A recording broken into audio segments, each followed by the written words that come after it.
Que a igreja ficasse de pé.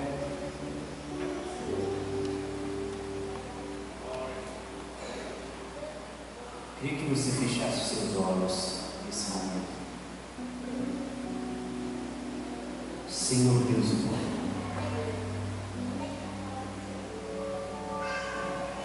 enviaste o teu Filho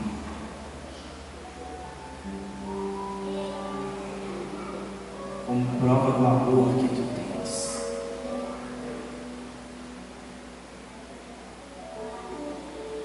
Dando-nos a oportunidade de participarmos da tua glória, Senhor. A maioria das pessoas não compreende o significado disso, mas nós, Senhor, nós temos recebido a revelação da tua graça. Nós temos recebido a revelação do teu amor. E eu te peço, o Senhor venha aos nossos corações, nos enchendo de esperança e de consolação, para que a gente caminhe segundo o teu querer, e para que a nós, Senhor, tenhamos cada vez mais motivos e encontremos o nosso propósito de existir em um tempo tão perverso, em um tempo tão estranho. Isso que eu te peço, meu Deus, em nome de Jesus. Amém. Os irmãos podem aceitar em nome de Jesus. Eu queria que você abrisse a Escritura comigo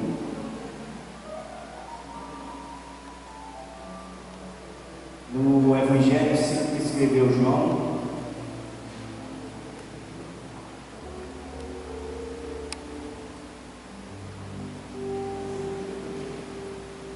no capítulo 8,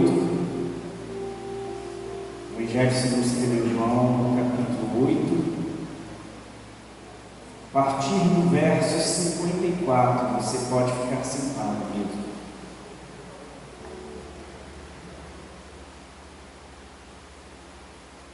Está escrito assim: e Jesus lhes respondeu: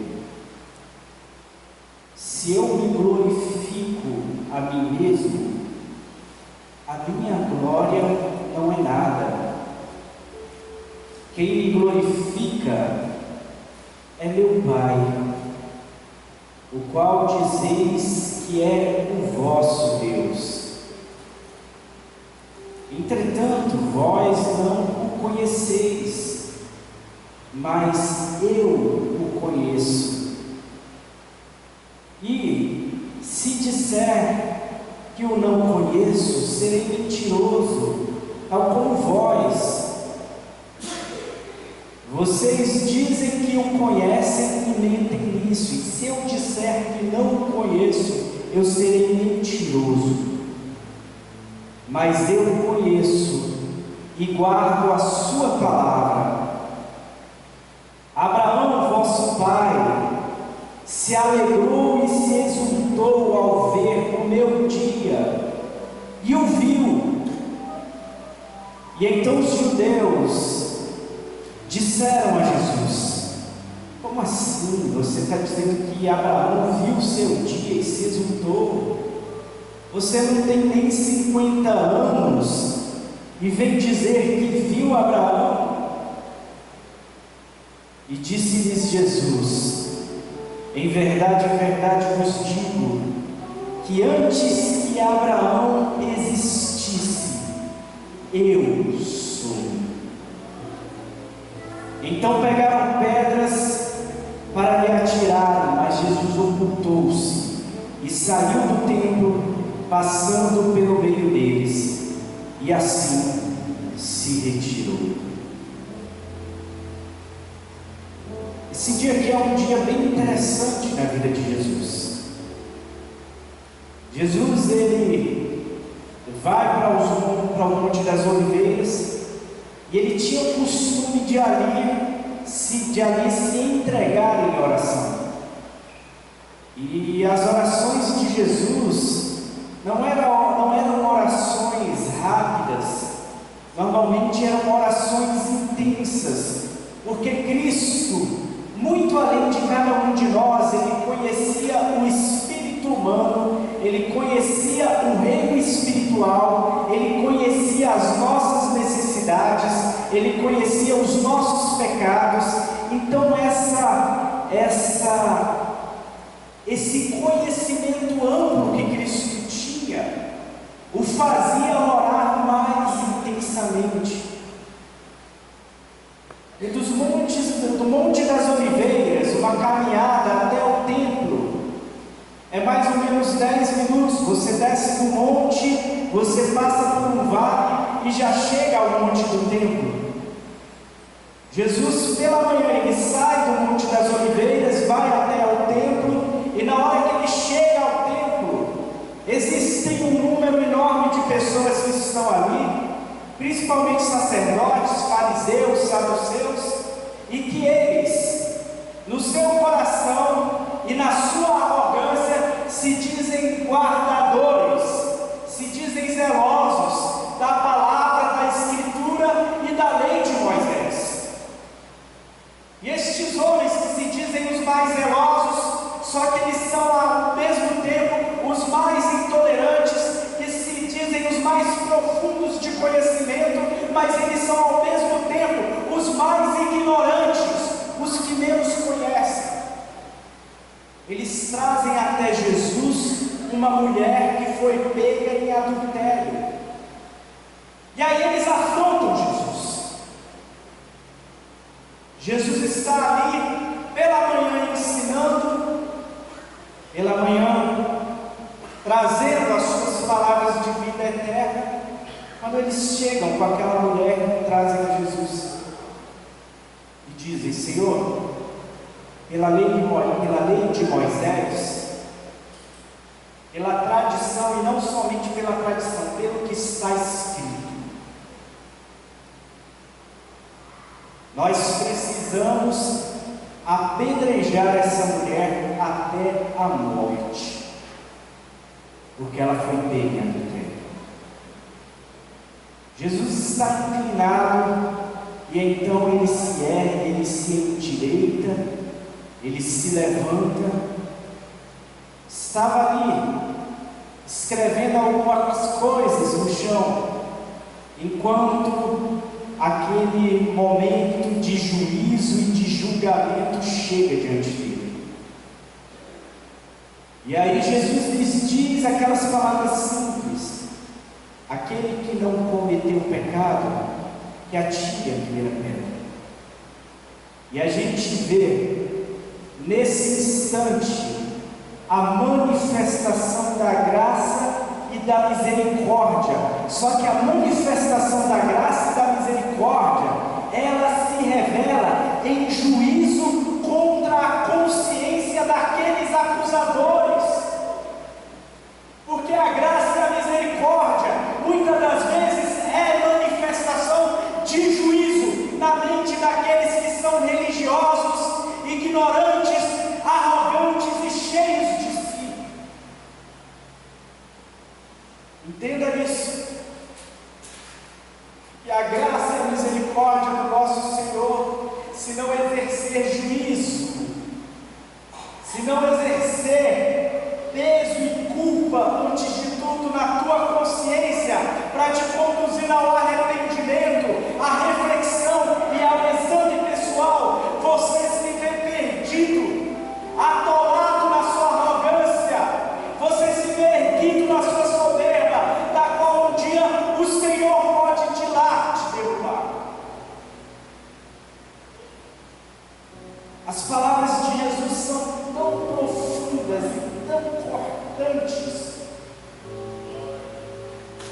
e o Espírito do Senhor, a Escritura diz que o Espírito do Senhor é que convence o homem do pecado, da justiça e do juízo.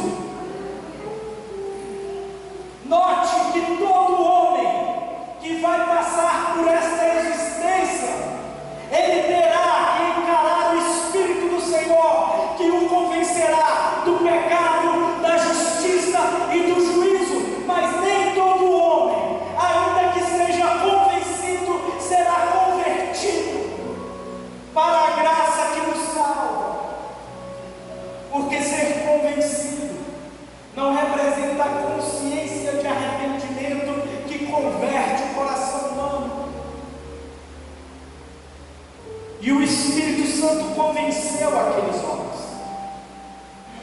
E um a um, dos mais velhos, eu acho impressionante isso, dos mais velhos para os mais novos, vão saindo daquele local. E a ordem é sempre essa: desde o deserto. Lembremos que no deserto, quando o povo de Israel atravessa o Mar Vermelho, é liberto do cativeiro do Egito, a influência dos mais velhos que guardam as tradições, a influência daqueles que já são cheios de razão, cheios de si, é que fazem aquela comunidade, aquele povo pecar tantas outras vezes, de sorte que chega um momento que a sentença de Deus vem sobre aquele povo, dizendo o seguinte: quem tiver de 20 anos para cima não adentrará a terra prometida. Para nós que somos mais velhos, já avançamos da fase balzaquiana, já passamos dos 30, já chegamos nos 40, para nós o juízo vem em forma de dureza. Eu não estou falando para vocês começarem a achar que os jovens sempre têm razão, não. Eu estou simplesmente lhes dizendo que nós temos que alojar em nossos corações, introduzir em nossas vidas o espírito de humildade, porque senão nós seremos os primeiros a ser cortados. Mas graças a Deus que a promessa de Deus vem sobre nós também, como foi dada a Joel no capítulo 2 e que foi repetida para Pedro no capítulo 2 de Atos também. Nos últimos dias, os jovens, os velhos terão sonhos e os jovens terão visões. E essa promessa vem sobre nós, mas há necessidade de humildade. Mas onde nós chegamos aqui? Mesmo depois que aqueles homens vão embora, resta com Cristo apenas aquela mulher. Ela chega até Jesus, Jesus chega até ela, primeiramente diz: e aí, mulher, onde estão os teus acusadores? E ela não encontra nenhum. Jesus lhe diz: nem eu mesmo te condeno. E Jesus a despede com aquelas palavras de salvação: vá em paz, vá em paz, vá inundada de shalom, de tranquilidade, e não pense mais. E aí Jesus continua a ensinar, e Jesus volta a falar acerca do testemunho dele mesmo. Ele passa a dizer que ele veio para a libertação do povo judeu, e não somente do povo judeu, mas de todo aquele que crê. E naquela época, o povo judeu já não se via mais em cativeiro. O cativeiro babilônico tinha caído há quase 400 anos, e aquele povo se julgava livre. O Império Romano era um império muito inteligente, que dava liberdade e permitia que as culturas elas conseguissem coexistir. Tanto é que os gregos conseguiam coexistir com os judeus, e os judeus com os sírios, e os sírios com os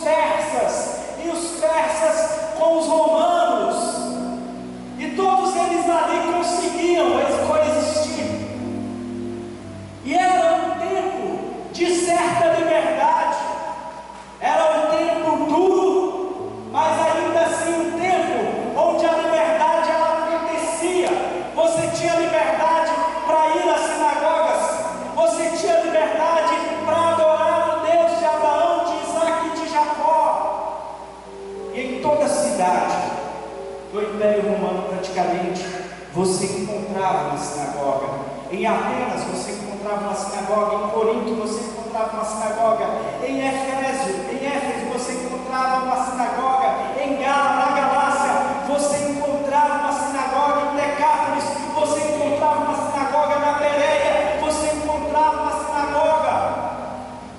Em todos os lugares você encontrava liberdade para louvar e para adorar. Entretanto, Jesus ainda lhes diz: eu vim para vos libertar. E aí eles viram para eles e dizem: olha, você está maluco? Nós somos livres. Nós temos total liberdade.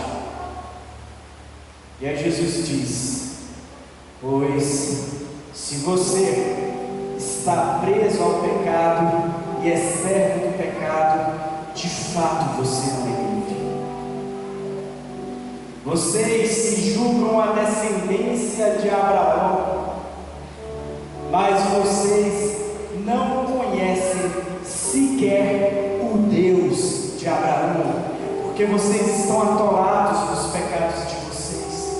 E aí eu me recordo do seguinte: que tipo de pecado que Jesus está falando aqui?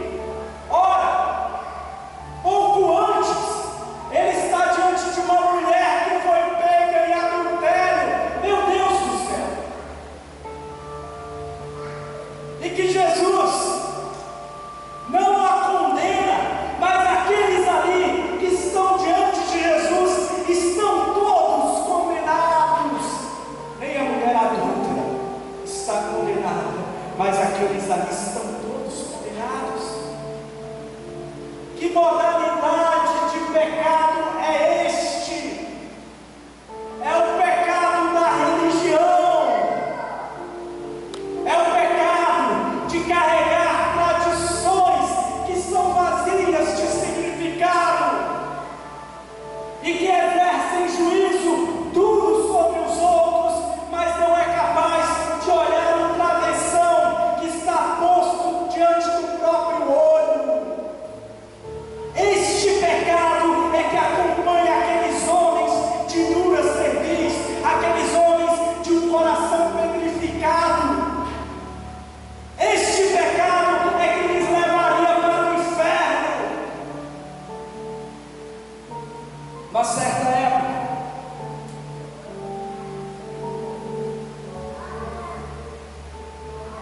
eu me permiti de vez em quando sair e evangelizar. Tinha uma Cracolândia que ficava aqui perto, aqui de casa, perto da minha casa, aqui na provincial da quadra 2. E o pessoal ali ia se reunindo há mais ou menos uns 7, 8 anos atrás. O pessoal ali sempre se reunia para fumar crack, para usar drogas. Eu me recordo que eu passava às vezes ali no Super C, e eles vendiam umas Bíblias pequenininhas, bem baratinhas. Aí eu pegava meu cartão alimentação, passava no meu cartão alimentação, comprava um monte de Bíbliazinhas dessas pequenininhas, e aí eu colocava uma bermuda, uma chinela, eu não estava com celular, nessa época nem smartphone eu tinha, deixava esses negócios em casa. Eu me permitia ir ali no meio daquele pessoal para conversar um pouco com eles, para entregar algumas Bíblias, para ler um pouco da Escritura com eles. E essas vezes que eu ia lá, que a gente conversava um pouco, quando chegava algum tempo de conversa, ali 15 minutos de conversa, algum deles virava assim para mim e falava: olha a situação que eu estou. Eles cheiravam fezes, eles cheiravam mijo, porque há vários dias sem nem mesmo tomar banho. E eles olhavam para si e conseguiam enxergar a sua miserabilidade. E eu aprendi uma coisa. Eu comecei a notar que o meu Cristo estava muito mais perto deles do que perto do coração religioso. Porque o coração que está cheio de si, do seu religiosismo, digo para vocês, irmãos, queridos, esse coração, ele não consegue sentir o quão fétido é o seu hálito, o quão podre é o que ele exala. Ele consegue exercer juízo sobre todo mundo, mas ele não consegue ver o quanto a sua alma é podre. Eu digo isso olhando para mim mesmo, porque quantas vezes na minha arrogância eu cresci nesse tipo de juízo. Jesus está falando justamente de se libertar disso. Sabe de que tipo de espírito que o Senhor quer que você se liberte? Principalmente do seu espírito, porque o teu espírito é o que mais te aprisiona. O teu espírito é que se torna o principal foco de destruição que há dentro de você. É o teu espírito que gera todo o problema que você tem com o teu filho, com a tua filha. É o teu espírito que gera todo o problema, muitas das vezes, que você tem com o teu marido, com a tua esposa. É o teu espírito que gera todo o conflito que você tem com os teus pais, que você tem com os teus amigos, que você tem com todo mundo. E você vive, muitas das vezes, se enchendo de razões pessoais, se enchendo do seu orgulho pessoal e não reconhecendo o quanto você é escravo de você mesmo. Tantas vezes eu vi aqui o Jadson falando sobre isso, que a maior liberdade que existe é eu ter domínio para não precisar me render às minhas vontades. A maior liberdade que existe é eu ter domínio para eu não ser mais escravo das minhas razões. Isso é o mais difícil na caminhada humana. E é por isso que uma mulher pega em adultério recebe de Cristo a seguinte palavra: eu não te condeno. Mas todos estes daqui recebem de Cristo a palavra de condenação e a palavra da verdade, a palavra que é inescapável, de que eles são servos do pecado. E aí eles começam a argumentar com Cristo acerca dessa afirmação tão profunda. E aqui eu digo para vocês que existem muitos segmentos religiosos por aí que tentam aniquilar o fato de que Jesus é Deus e não somente um Deus, tal como as testemunhas de Jeová, que convertem Jesus a um ser criado. E Jesus aqui ele traz uma palavra forte, potente, e diz o seguinte, diante do argumento daqueles homens de que eles são filhos de Abraão, e que Jesus lhes contra-argumenta, dizendo a verdade de que se eles não conhecem o Deus de Abraão, eles então não podem trazer para si a titularidade de filhos de Abraão, porque aquele que é filho de Abraão conhece quem Cristo é, e Abraão o conheceu, o viu pessoalmente e o glorificou. Aleluia! Diante da destruição, diante da aproximação da destruição de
cumprimentar, de se abraçar, de se beijar.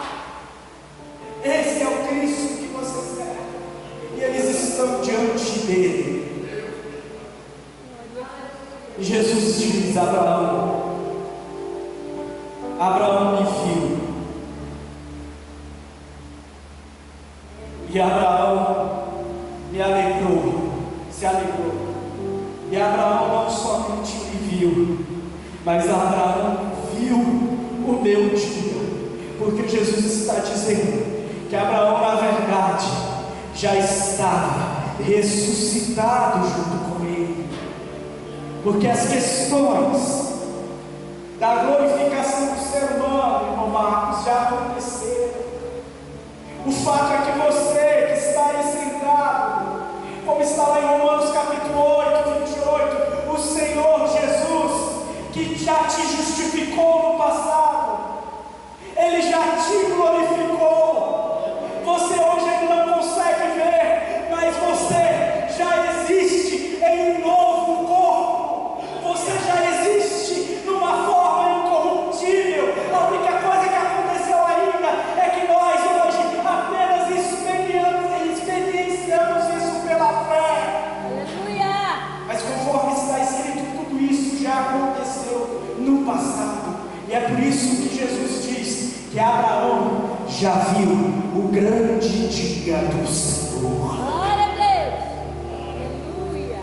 E aí eles viram e falam: meu Deus, você não tem nem 50 anos. Você veio me dizer que viu Abraão. Quantas das vezes, amados, eu vejo as pessoas tentando discutir as coisas de Deus através da lógica humana. E os judeus aqui, eles se utilizam da lógica mais plausível. Ora, tem 30 e poucos anos, você é um jovem, assim como o Jadson é jovem, uma idade muito próxima da idade do Jadson. Você vem me dizer que viu Abraão? Ah, pelo amor de Deus! O argumento humano, ele não consegue compreender as coisas espirituais, ele não consegue discernir aquilo que somente o Espírito Santo pode gerar um discernimento para o coração.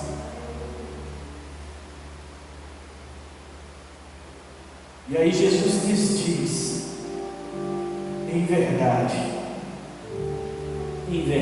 vos digo, que antes que Abraão existisse, eu sou.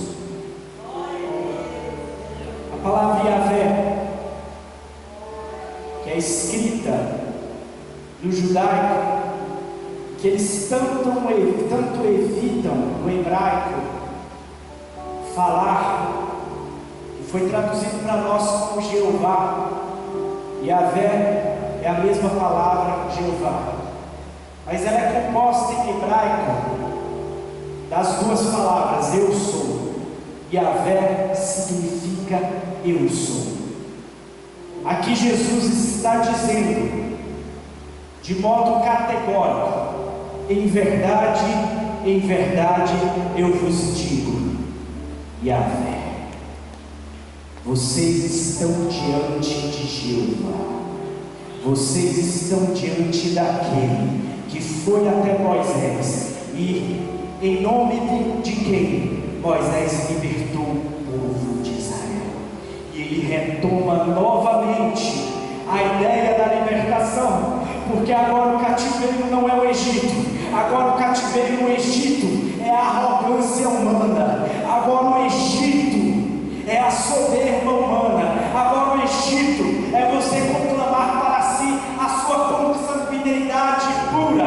Eu sou judeu puro, eu nem sou de sangue misturado tal qual os samaritanos, eu sou um judeu, eu sou salvo, eu sou isso, eu sou aquilo. Só que Jesus está dizendo: eu vou te libertar de você mesmo. Antes que Abraão existisse, eu sou. E o processo de libertação, meus amados, como nós já já aprendemos, ele nem sempre é um processo simples.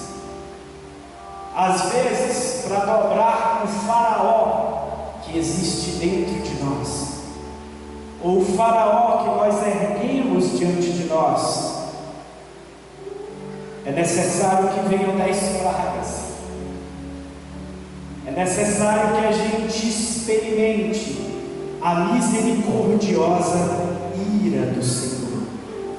Porque muitas das vezes, até quando Ele se ira, Ele manifesta misericórdia, para que o juízo queime em nossas mentes, para que o juízo quebre as barreiras do nosso coração, e para que o juízo dele leve o nosso entendimento cativo a Cristo. Eu queria que você se colocasse de pé.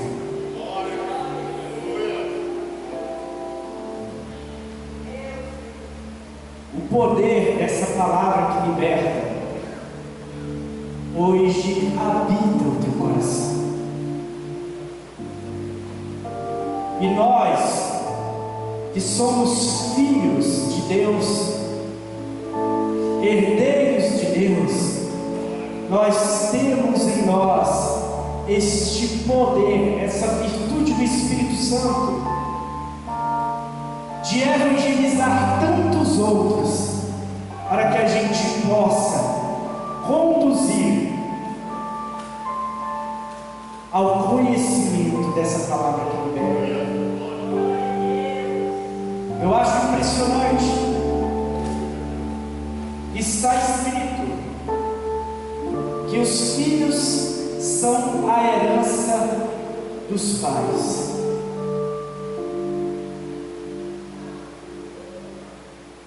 O nosso Deus pegou a sua herança e entregou a sua herança para cada um de nós, na pessoa do seu Filho Jesus Cristo.